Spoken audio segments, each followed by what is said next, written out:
Good afternoon, everyone. It is Friday. It is the final Friday of the month. It is 3 p.m. in the UK and time for PMI Live, of course. My name is Rich Seddon. It's great to have you with us today. Joining me today are two of my consulting colleagues, many of whom you will know.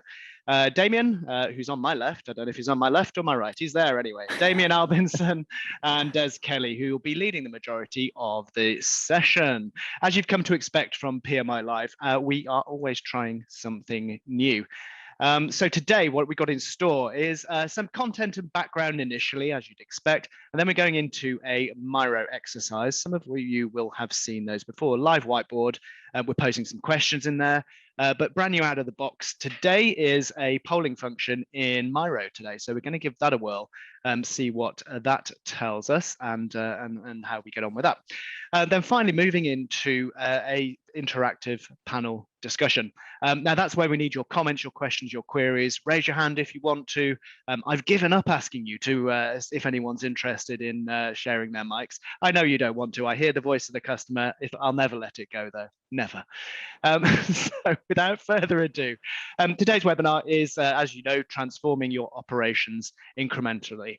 There's a big piece of context here, and Des is going to take us through that shortly. But before we do that, Des, do you want to chat us through the content of the webinar, about the topic, and critically answer this question if you may, and even if you don't, I'll come back and hunt you.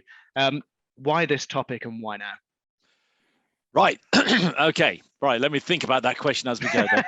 So, during what we're going to do, what's in a word? Transformation. So, I think one of the things I want to do before we really get too detailed into something is to actually go through and settle some foundations in place, an explanation of some of the subtleties behind what we mean by change, transformation, transforming, those sort of things. So we can all at least be in the same space as each other on that.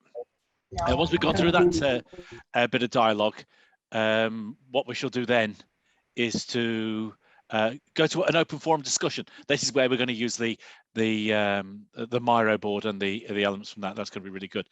When we get to the end of the conversation on the discussion, what we'll then do is have a look at the planning the deployments, maybe summarizing around how we can accelerate our own process performance, how we get the supporting culture in the organization, and building capability and awareness, and getting everybody involved, everyone agreed in it. So that's really, Rich, the outline of where we go today.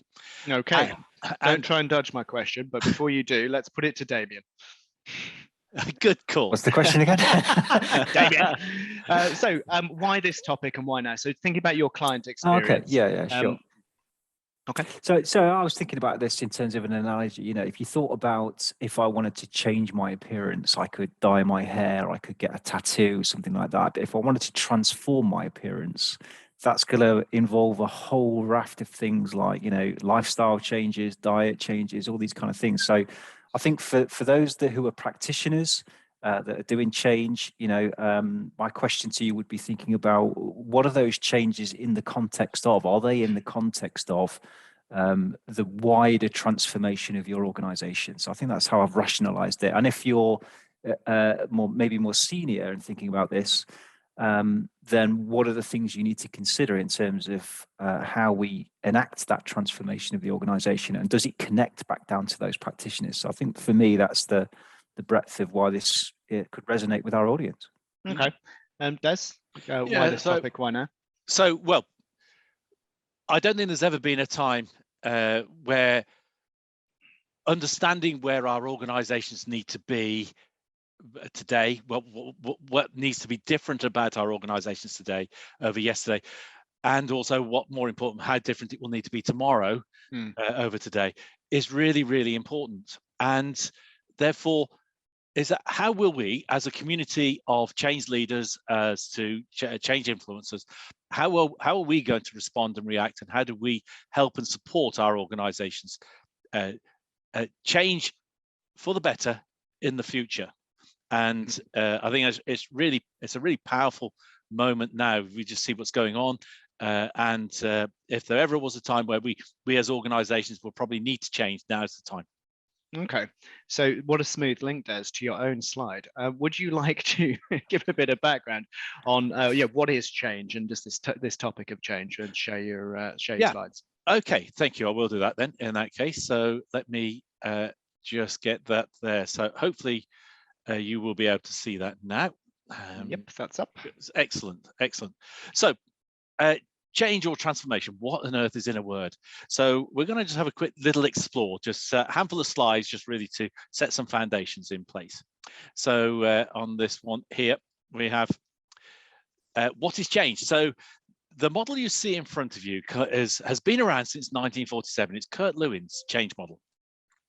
Probably one of the most recognizable. There are many change models that are about.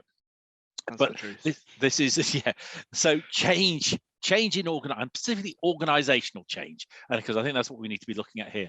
Now, Lewin back in the 1940s said that to get organizations to change, you need to well, first of all, recognize the need for the change and then unfreeze the organization through various techniques to get them to be malleable and accepting of the change. So unfreeze it, then to undertake the actual change itself, and then at the end of that, refreeze the organization or the context so that those changes that you've come across can be reinforced and stabilized in the business. And what he was predicting there and promoting is that change is, if you like, finite. It has a start, a middle, and an end, and therefore it must have a reason as well. And so that's change, and I don't think there's any problem with that. That's a really good explanation. There, as I say, just as an example, there are others that you can. So this is the ADKAR model. So they're all models that are perfectly well practiced. They're all valid in their own ways. They come from practitioners who are highly skilled in helping organizations change. And you will have your own preferred change model, I am sure. But the key point about this is change is a single discrete activity. And what we want to do is just make sure, have an understanding what change is. Now, when we look at change and change within organizational context, there are some factors that will be affecting our readiness for change. Now, this becomes important as we start to look at complex transformation and in the moment. So we have today's current state, we have a future state, which is where we want to be, and obviously we have then the change that will move us from that current state to the future state. And this very simple model says that if we want to get people to move out of the current state, we need to increase the level of dissatisfaction with that current state. We need to make sure that the future state is attractive and people would like to go there. And then really we need to make sure then that people feel that the journey between the two, the level of confidence that the change is achievable, is going to be robust. Now, I think that's the models that we've got. Des, first question out of the box. Can you give some examples of the type of things that examples from your client work that of dissatisfaction with the current state? What kind of thing do you mean by that? Right. So let's see, for example, there's an organization working with at the present moment. They are dissatisfied with the level of response from customers in terms of their marketing response. Okay. So they do marketing. They're just not happy with it. So they became unhappy with it. They identified what the problem was, and they've done that. So they got the marketing teams together, and they expressed what the problem was and how it was working, and what impact it was having on the organization, and try to say, right, we need to get to a different place. This is where we would like to be in the future. And then they thought they could go across that and do it. Now, over the last 6 months, that small group of people have worked together on that change, and it's worked. And they are a really smart group of individuals, very, very capable. But they've come across an issue that they were dissatisfied with. They needed to change that circumstance, and so that model that we actually looked in there. Now, they didn't necessarily use either of the two models I've used, but they identified that there was something wrong. They got the motivation to change it, and by making sure that they understood what the future state was, and they could make that change. But it's a single discrete change in that one area. Damien, I think you've got something to add to that. Yeah, just as an add-on, I think in my experience with any practitioners, that we're normally pretty good at selling that future state view. But I think it's important, the importance of not having that dissatisfaction with the current state can mean that despite the fact that the future state can look attractive, people default to the condition that says, okay, that all looks great, but I'm happy doing what I'm always been doing. So thanks very much. There's also something around coalescing around a shared understanding of the current state, isn't there? So what is the problem we're dealing with? We all know it exists, but do we really understand the causal factors within there? Yeah. And do we have a shared understanding of how you develop that as an organization? My colleague Warren and I have been involved in a project this week, early part of this week, dealing with just that issue. So everyone knew there was a problem, but how do you get down to which bit of the process is actually causing the problem that they're feeling at the end? So yeah, great examples of current state dissatisfaction. Thanks, guys. Thanks, Des. Okay, great. So let's quick summary on change. Then is a discrete activity as a start, a middle, and an end with a purpose. One hopes there's a purpose, and change without purpose is just change. So we need to have a good reason for that change purpose. And all organizations need to have the skills, the competencies, the wherewithal in order to undertake change successfully and safely and to the benefit of the business. I think that's going to be really key. So let's just discreetly box off change.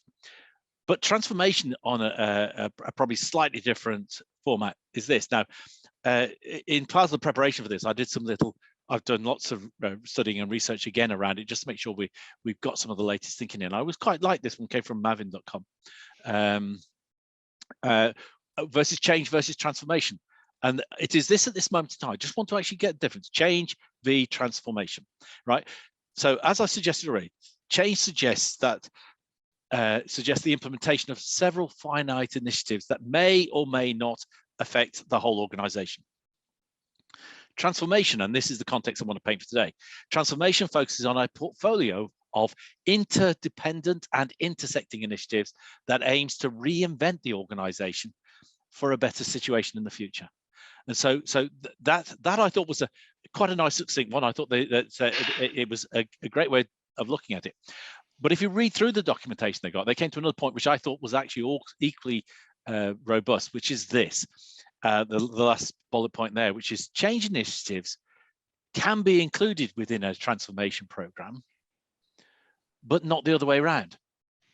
It's because transformation is a series of interdependent, intersecting initiatives or projects or change activities that are targeted for one particular aim.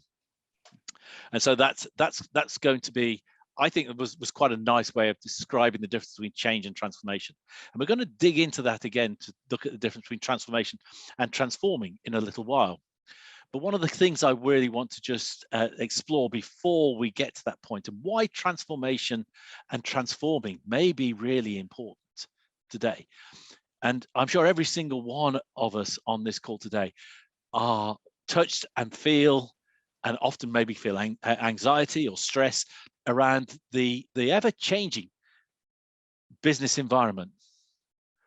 Now, most of us feel, I think it's fair to say, that the business environment will forever change, but some would suggest the rate of change today is increasing at an exponential rate. Now, for any of our organizations to survive and to prosper, we will need to internally match or exceed the rate of change that is happening outside. Is that we've got to know what the change is, and we've got to be able to respond to it and beat it to its delivery effectively. Mm-hmm. Now, the one thing I think I have learned over the last number of years is that this exponential change is inexorable. It is going to happen. But the bit that has surprised us, most of us nowadays, is that the direction of that exponential change can be altered by unforeseen events at any time. And the question we've got to ask ourselves is our organization, does it have the ability to respond to that change of direction? Not only can it transform in a linear way, but can it respond to changing needs of the market coming around? And for that, for any organization to respond to those changes, those dynamics, will demand that we as organizations, our leaders and throughout the whole organization, have a clear, compelling and fully active strategy process. Because if we don't know what the world is changing around us and we can respond to it, we can't predict it, we will always be following the situation. And that's one of the things we want to be careful about. Now then, if I was to look at that, one of the things that I just would I have for many years. I've always used this little graphic that's appeared now just there for you. Is this the caterpillar turning into a chrysalis and ultimately turning into a beautiful butterfly at the end. Now, if you read any of the nature books, butterflies transform. That is transformation from a caterpillar to a butterfly. The interesting thing is with that particular circumstance, and I'll point this out, is that transformation actually has an end point. It actually stops with ultimately the decline of that butterfly. Now, it will hopefully have had laid lots of eggs, and we'll get lots more caterpillars and pupae and things like that, and we'll get lots more butterflies. But that transformation ends. Therefore, the difference between that and transforming is this, and I thank one of my colleagues for actually dropping this in, because I think it's really quite interesting. So if we just go to the world of digital technology today, how we used to manage and store data, as little as 15 years ago, shall we say, might have been with those. Now, there are probably many people on this call don't know what that thing on the left-hand side is. This is what was known as a floppy disk. Ironically, because it weren't really very floppy, but this is how we stored data. Now, we went to the disks, then CDs, and then we had USBs, and we had these cards, and now we store in the cloud. So it's transforming, because what happens after the cloud? I'm going to put a bet there will be something. Comments in the chat. yeah. Thank you, Damien. I think that's really good. Yeah. So just the thing. So when we're looking at a transforming organization, it is the one on the right-hand side that we really want to be focusing on. How does an organization transform so that it is always ready to be able to respond and be in case and be value to the environment that is changing, even though that environment may be changing really rapidly at this present moment in time. Mm-hmm. So transformation versus transforming. Hopefully that just helps with some of the language, because when we come to do our activity on the whiteboard in a few moments, then we'll be looking at looking at that and just making sure we've all got a level playing field as to what are the words. So before we do that, then just some words on what a truly transforming organization might be. So hopefully a truly transforming organization will be agile in sensing, understanding, adapting to their changes in their business environment in order to survive and prosper in the longer term. A transforming organization will be continually learning and improving the thinking, the processes, and its behavior, hopefully through the model of scientific learning or some form of learning environment. We use PDSA. So that's what a transforming organization would be. Now, in the course of actually just tidying up my thoughts on this process before this afternoon's conversation and dialogue, I reread a number of books, and the book that's on the screen now from Gillett and Seddon, it goes back to 2009, so it's not a new book. It's not a new book, but it is. There were certain sections in it which are really valuable, and I took an extract. So the words on the screen now are directly from that. This is Jan Gillett's and Jane Seddon's words on what is transformation, and I thought this was actually one of the tidiest, one of the nicest ones I've seen, and they've got some really good explanations about what transformation or transforming organizations are. But they say transformation is the means by which an organization can achieve long-term prosperity by continually improving, and this is the important bit, and repositioning itself in order to optimize itself as a system. And they stress that this extends beyond project-based improvement or simple change. It encompasses the culture of the organization, the thinking in the organization, the behavior and values in the organization that will enable that organization to remain of enduring value to the wider system and to society. And I thought that was a really nice little composite that worked really well. That, Rich and Damien, is my summary of just trying to get the words sorted out. If there's any questions about that or any challenges, then please bomb the chat if you can, if you've got any questions or any challenges with what I've said. But I think now we have an opportunity, Rich, to get to the interactive sessions if someone wants to take we over. Certainly have. That's on screen already. Damo's on the ball. He's got that live. So we are going to put in the chat the link and the password to the Miro whiteboard. That's appearing now as if by magic. Thank you, Neil. So the link is there. Click the link and the password is just appearing. And that will enable you to access the board, and we can see people joining as soon as you do. There we go. The password is live. I had a minor panic there, thinking Neil had forgotten the password. It appears not. Okay, so click that. If it does prompt you for user details, that's optional. You don't have to put that in. Close it if you like. Damo, if you could zoom in on the challenge we're setting at this point, and then once we're there. Yeah. Sure. Yeah. So I was just going to say to people, if you haven't been on Miro before, just in terms of navigating around, the usual pinch and spread two fingers, just like you would do with an online map, or you can use a mouse with a scroll wheel. If you can't use either of those, there are some plus and minus zoom buttons down in the bottom right-hand corner. We're going to start off on this section with the grey background and the yellow stickies. In fact, I can help by bringing everyone to where I am. So just do that. So the question we're proposing here is, in your own words, in 10 words or less, I should say, how would you describe what transformation is? So the way to do this, the process is choose any one of these yellow sticky notes, the dark yellow color. If you double click inside one of those, you should see a cursor appear, and then you can start typing away. If something goes wrong, if you accidentally delete the sticky or drag it in the wrong direction or anything like that, you can use this little icon, this back arrow, which is located, for me at least, on the left-hand side of the screen. The bottom of those menus is the undo command, or you can use the Control or Command plus Z button, depending on if you're Windows or Mac. Okay, so we can see people are jumping in already. What we didn't anticipate in our running order was people starting before you'd started the clock, Damo.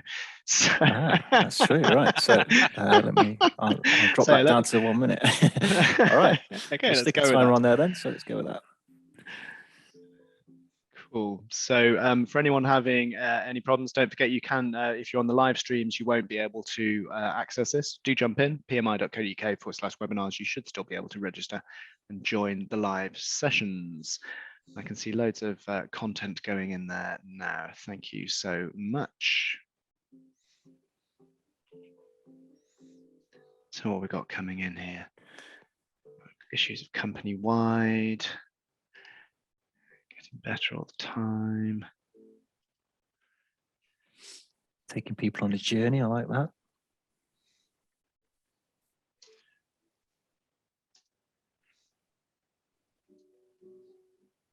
Yeah, some very interesting thoughts going on here. Really good. Just check there's nothing down there. No, it's all at the top. That's good.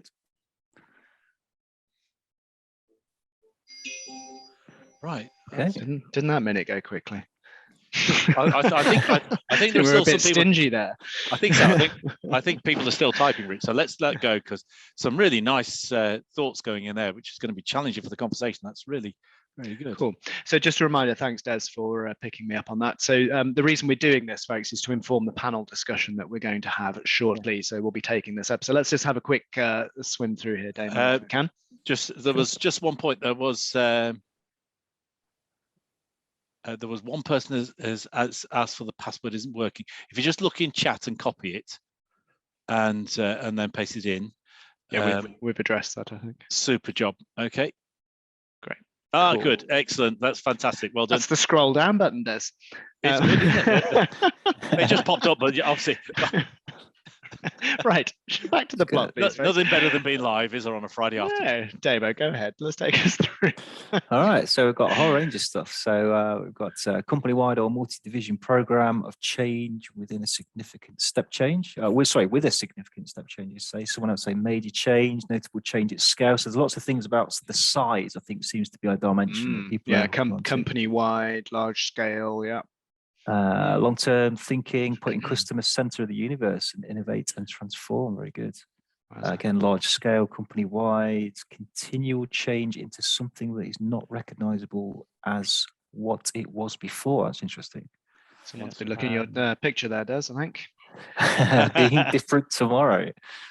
Getting better all the time, continuous improvement, change in model of working and outcomes. Okay.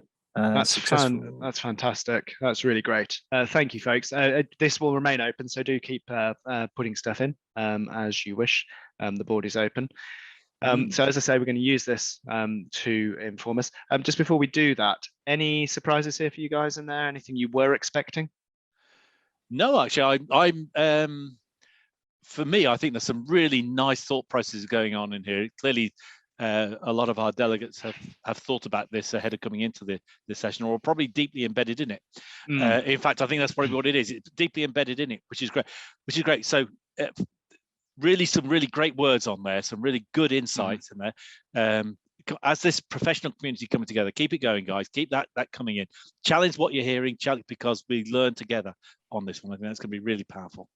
No, brilliant. Thank you very much. Okay, Demo, do you want to move on to the poll? If you could move and just bring everyone with us, that would be fantastic. So hopefully now everyone that's in the live session has just been transitioned to the pink box that you should see before us. Now, here we go. We've never tried one of these before, so bear with us. There's a point about voice of the customer that we'd really like to make here. If this doesn't work for you, and if you're not able to access it for any reason, it's the first time we've obviously trialed it with a captive audience internally, but we haven't tried it with a live audience before. So if this doesn't work, can you let us know in the chat, because it's really valuable learning, so we don't put you through this again in the future. So the poll, the questions we're asking you here, which of these statements do you feel is the most accurate? Number one, a business can only be transforming if the most senior leaders have a clear strategy and philosophy. Transformation needs a crisis to become active.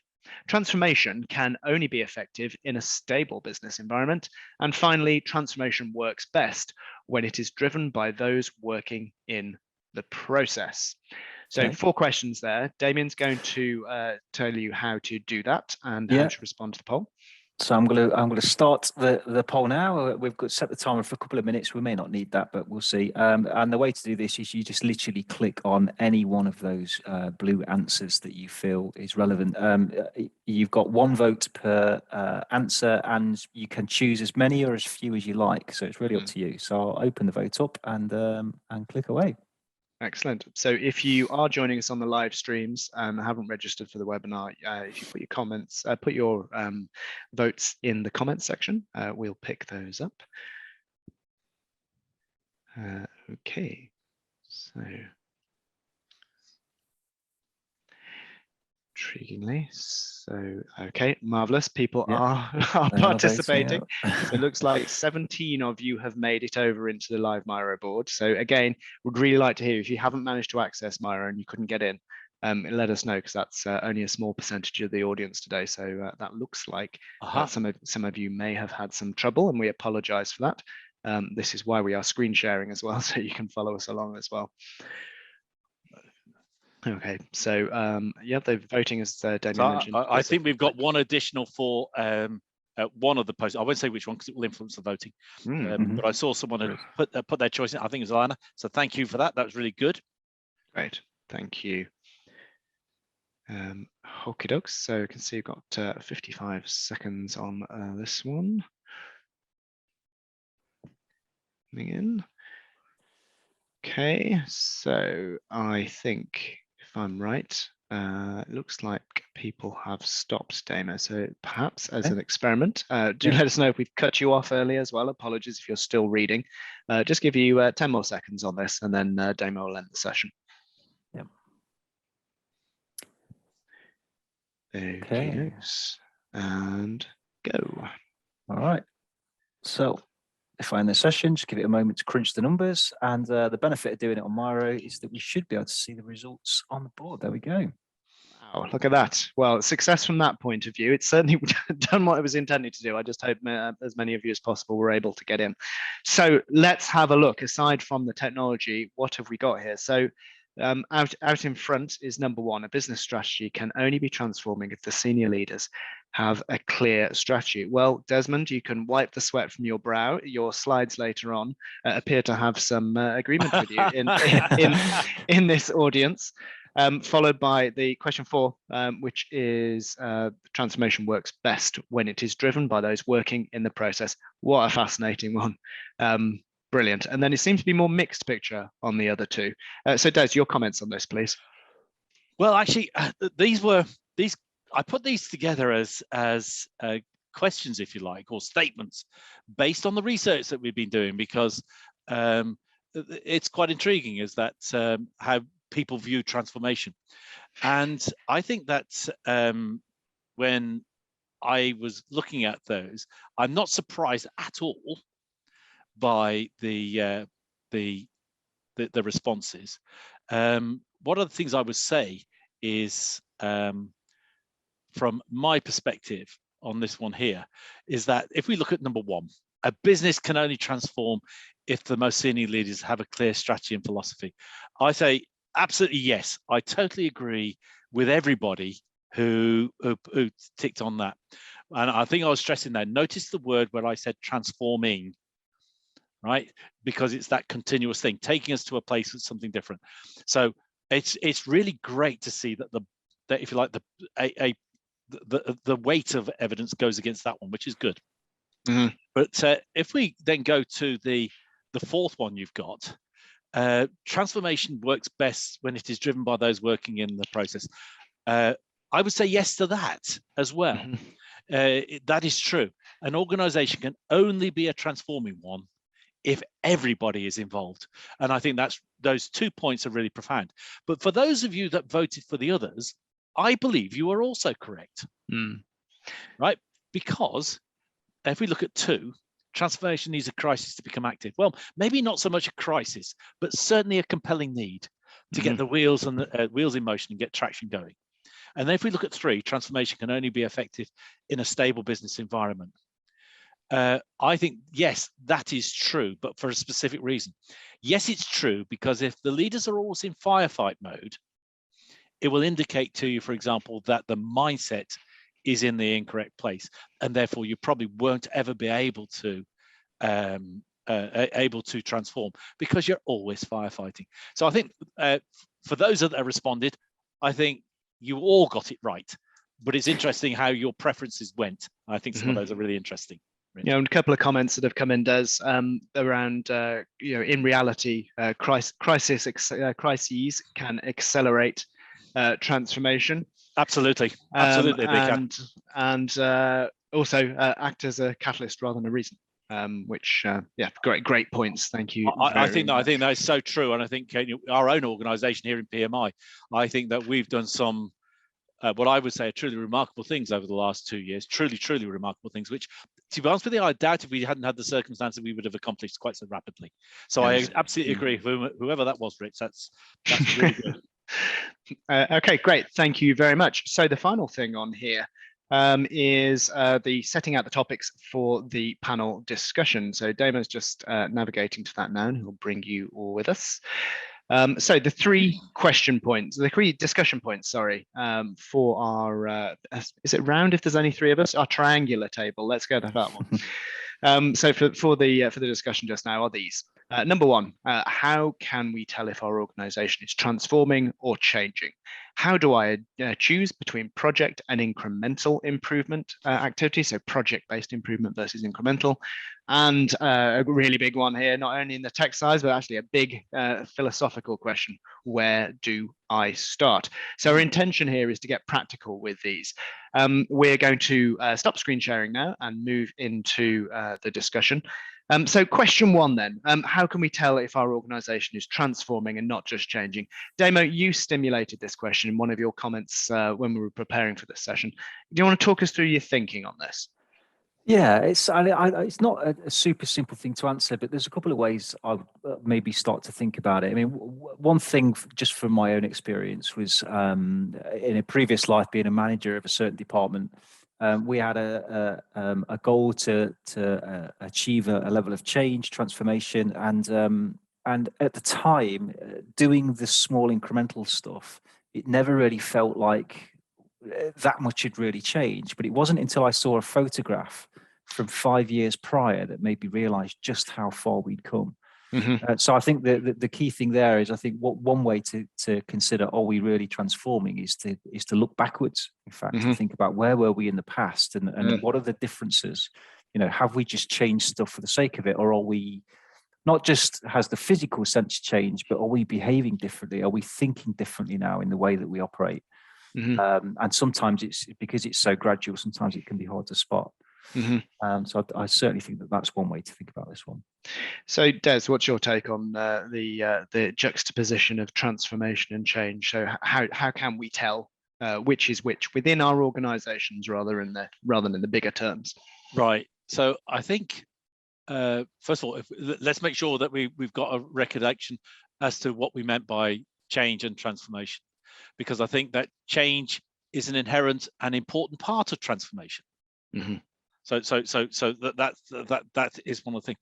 However, change without purpose is not transformation. So then, and so we can. I have lots of experience of where new managers came into businesses, for example, and changed stuff, but they changed stuff because they wanted to see something their way. Didn't transform the organization. It just made a change. So one of the indicators I have when I'm looking at whether, and I really would be interested in the chat for this, is for our other experts on this, on the line, on this one here. For me, is that an organization that is transforming is always eager to try and explore what's outside, what do they not know about the world in which they're operating in, but then translates that into a very clear and mobile strategy of getting to that point.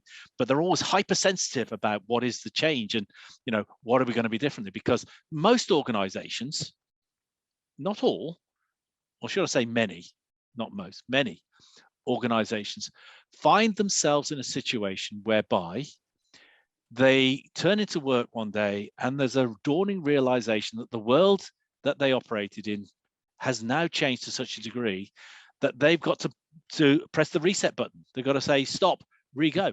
And what you end up with is a whole series of project teams and things going on, making changes here, there, and everywhere. That's an organization that is predicated on change, not transformation.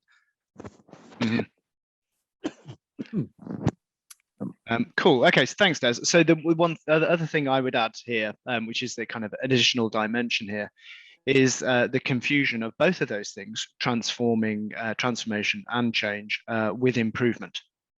You can do both without necessarily improving, which I'm sure many of you have experienced. But how often do we see organizations confusing those two things, particularly around change? So, you know, we're doing stuff, therefore things must be getting better. But how do we know is the critical question. And you know, the power of that question of being clear on how you know those changes or that transformation is an improvement is probably the most useful thing that any improvement practitioner can do. Especially when governing a series of change activities. So let's think about this question too then. Just a point there, Rich. Jackie, yeah, go ahead. Jackie has, I see in the chat, Jackie has dropped something in.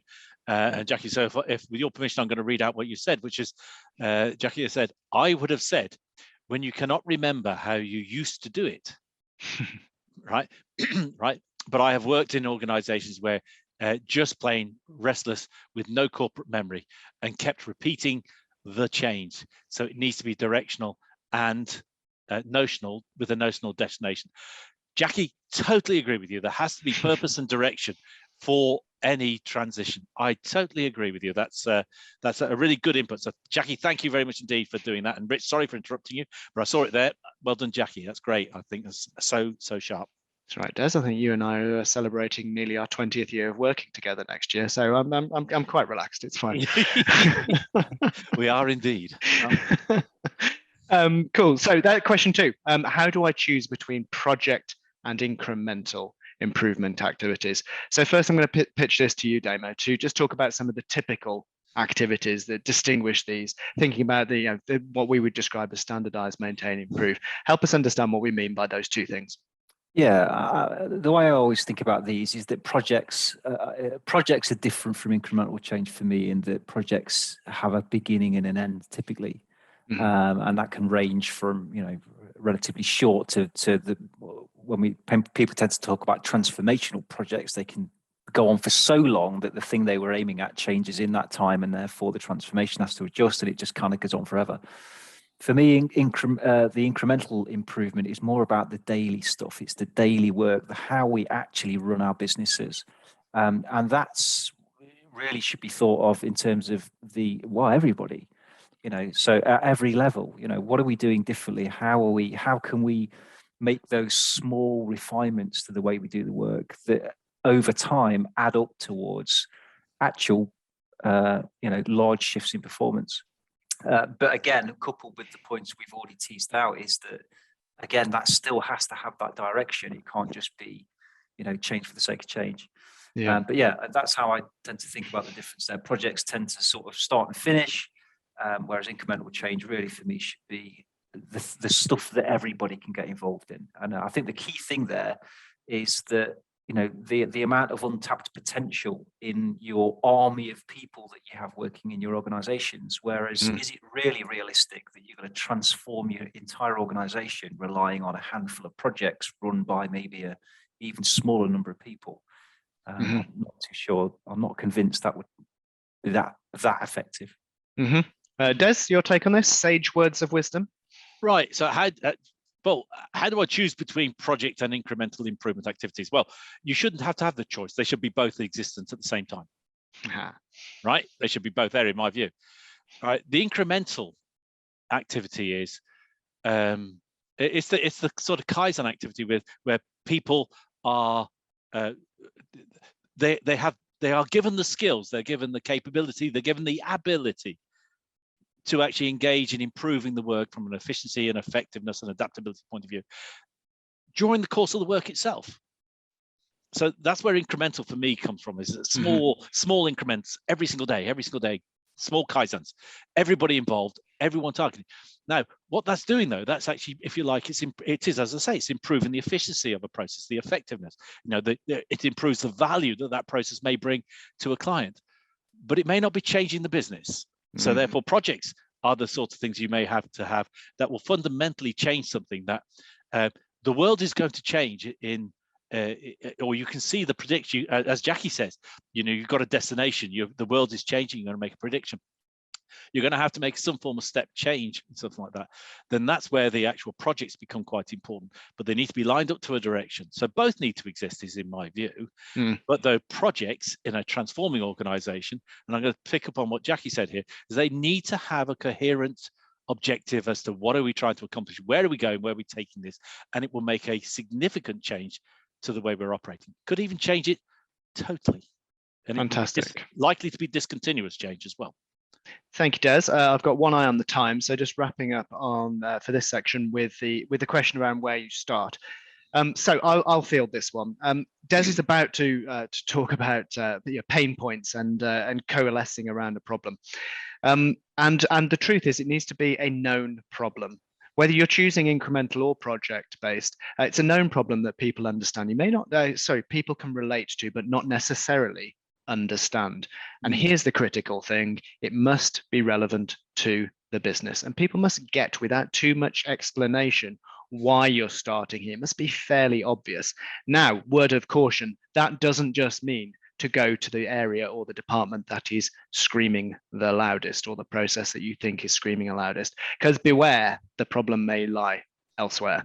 I know, Damien, you're involved. You've just come off a couple of days on a project where that's pretty much the case, isn't it? There's lots of symptoms locally. Project I referred to earlier on, similar thing, very, very, very visible results measures. And someone mentioned in the chat earlier, SLAs. They can become really obvious, and an SLA being out of conformance and compliance. Just because that's where the result is, beware, doesn't mean that's where the problem is. So that's where a project or a process mapping exercise to really understand the source of the problem and the sources of variation and waste, etc., comes in. So so the answer is to that question that we would give: somewhere relevant that is easily understandable, and beware and be careful as to how you validate where that actual start point is. So Des, you've got some roundup slides that I know you want to share. Yeah. So there we go. There we go. Hopefully that's sharing. It is. Good. Okay. So the first one, I'm actually going to the two things I'm going to do here is that this is, again, I've referenced Gillett and Seddon's book, Working with the Grain, on this one again, because they've got this little model. This model is a direct take from that book. And this is called their transformation pathway. Now, the more I studied this is actually the get going. It's almost like the point that says, we are getting ready to be able to transform. So this initial transformation, as Gillett and Seddon would have it, really takes 3 phases. Starts with addressing problems. So that question that was posed, Rich, where do I start? And when you think about this, it's probably a statement of the obvious, but it's really important. But not always the case, though. Well, that's exactly. Understand what are the problems that are affecting the business today. And I think the point you made was entirely valid. Understand what the problems are, and understand their genesis, and work back and solve those. Because in truth, if the business is suffering from inherent problems at this moment in time, then no one's going to pay you to come up with some fanciful program of activity which doesn't address what are the current issues. So I think it is almost a statement of obvious that we go back to addressing the problems. The thing that Jan Gillett and Jane Seddon then said is that the 2 major phases then after that are managing the process, so organizing, getting your business to be able to manage by process, and then working at optimizing the whole system. So those 3 phases of that, and it takes you on that little journey. And I think the important thing about that model is that it indicates that the journey is not linear. It will actually feel like it starts and then slows down, starts and slows down. But Des, sorry to interrupt you. Just before you go on, worth me mentioning that Working with the Grain is available as a Kindle on Amazon Kindle. But we're also, as you know, anyone that's registered, we will send a voice of the customer survey to. We'll be picking 5 responses out of that, and not just the ones we like, which will obviously be resoundingly positive. But we will be picking at random from the voice of the customer survey responses we get 5 people, and sending you a free copy of Working with the Grain as well. Yeah, it's there's some really good, really just thought-provoking contributions in there from people who've clearly run this route before. So now, if we take that slide as we got it there and say, right, we've got to the point where we've optimized the whole system, then, well, that's great, but the world is changing.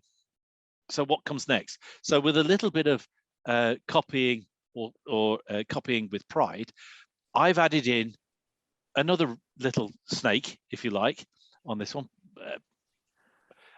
and actually identified, once you've got to that point, once you've got going and you've got your organization into a point whereby it is able to change and to transform and you're optimizing the system, the world will change around you. So what are the factors that are going to be affecting organizational transformation? So for even really great organizations, they will need to transform as the world around them changes. And so the 3 factors just pulled out on this one here are going to be that you really need to have is that the organization needs to have a continual but creative dissatisfaction with the current state. Never be happy with where you are. Now we as improvement people want things to be perfect, but actually by that it says it never will be. The next thing is then, and this is really important, having the right skills and competencies that will give you the confidence that any transformation, which is going to be a series of initiatives, activities that move you to a new place, is achievable. Because you won't be confident of making the step if you don't believe that to be true. And then finally on this one is understanding that the future state needs to be, so where we need to be, it needs to be there, and believing it will be a better place than where you are today. So that's some factors in doing that. So if I just bounce back, the Working the Grain model is that one there. But when you get to this point here where we've got the optimization of the whole system, we still will need to recognize that the world will need to change. And therefore, these are the things that you'll need to have after that. If I get to this point, sit back and think, job done. We will be there in the face of decline yet again. We need to keep on going. So what was the culture? And this is one of the things I just want to touch on. What's the supporting culture of a continuously transforming organization that's driving out waste? And this is a little model that I created some time back now, but it's based on a lot of research, and some of this research by Hageman is here. And this, we talk about supporting having an organizational culture that will drive out waste. So wrap this up in this little Venn diagram here where we've got the ecosystem. And there are two things about our organizational culture that I think two things that enable us to pull the levers to steer the organization the right way. And those two things are the way things are done around here, which is the central blue disc that you've got in there. So the culture of an organization is determined by the way things are done around here. And that influences these things here. Now, I thank some of my previous colleagues for putting this little model together. I just integrated it into this, But the way things are done around here is determined by process definition. And then on top of that, the competency to operate those processes alongside with the management mindset and the delivery and governance. One of the things that one of my colleagues said to me when we were preparing this is that an organization that does not have process is not going to ever be able to transform. In fact, they went on to say, probably will never be able to improve either. Yeah, well, you've just made the point there, Des. That's precisely what I was indicating earlier on about the confusion of change and change, transformation, and improvement. They are not necessarily the same thing. No, right. So how things are done around here is absolutely critical. Now, I think I'm preaching to the converted. You guys wouldn't be online today talking to us and interacting with us if you didn't already believe this. But then the other point about this in terms of the culture is what is acceptable around here. And what is acceptable around here is a condition of the organization's values in all dimensions, how it is. So we need to have a supporting culture that will continually drive out waste and variation, because without that, any transformation is going to be anything but a flimsy film. So that's the thing there. Now, when we come to talking about accelerating your process performance, a transforming organization will require, and this I'm going to go, I think there's a couple of points that were made in the questions, but first thing is a transforming organization is going to must have a clear strategic vision of the direction the business is going in. And I think that plays possibly to Jackie's point that she made. We'll need to have a clear philosophy of leadership.